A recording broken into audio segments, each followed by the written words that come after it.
Рекламная информационная программа «Новости банков Оренбурга».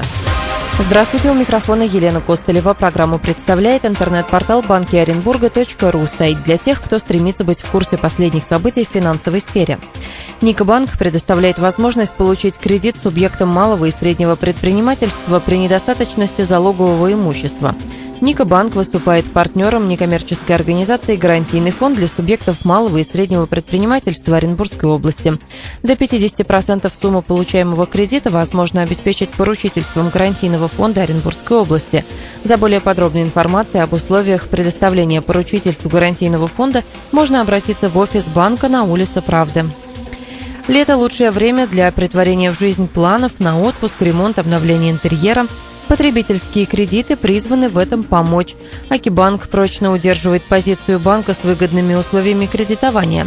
А для того, чтобы всегда иметь под рукой запасной кошелек, если срочно понадобились денежные средства и нет времени на оформление потребительского кредита, банк оформляет кредитную карту. Льготный период позволит пользоваться денежными средствами бесплатно. Есть возможность подать заявку на кредитную карту в интернет-банке и получить по ней 3 года бесплатного обслуживания. За время присутствия Россельхозбанка в Пермском крае банк направил на финансирование бизнеса и населения региона порядка 30 миллиардов рублей. Об этом рассказал председатель правления Россельхозбанка Дмитрий Патрушев во время рабочей встречи с врео-главой Пермского края Максимом Решетниковым. При этом дальнейшие планы банка в регионе связаны с диверсификацией кредитного портфеля и поддержкой не только приоритетной отрасли АПК, но и других сегментов экономики. Россельхозбанк является основным финансовым партнером АПК Пермского края, в частности, обеспечивает там более 90% потребностей в кредитах на сезонные работы. При этом банк также активно работает с предприятиями торговли, промышленности, малым бизнесом, рассказал Дмитрий Патрушев.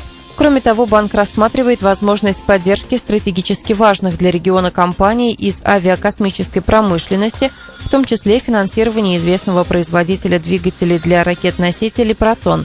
По итогам встречи было подписано соглашение о сотрудничестве между банком и правительством региона о взаимодействии при решении приоритетных задач социально-экономического развития Пермского края, укрепления экономического и промышленного потенциала, реализации инвестиционных проектов и проектов в рамках государственно-частного партнерства. Безналичные платежи должны быть приоритетом всех центробанков в мире. Такое мнение высказала директор БКС «Премьер» в Оренбурге Альбина Барашкина. По ее мнению, логика здесь простая. Наличные деньги сложно отследить. Их можно использовать на что угодно, в том числе и на противозаконные цели.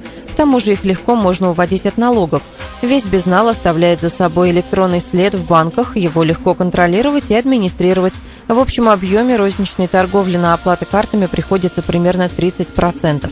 При этом темпы роста безналичного оборота в России самые высокие среди развитых и развивающихся стран.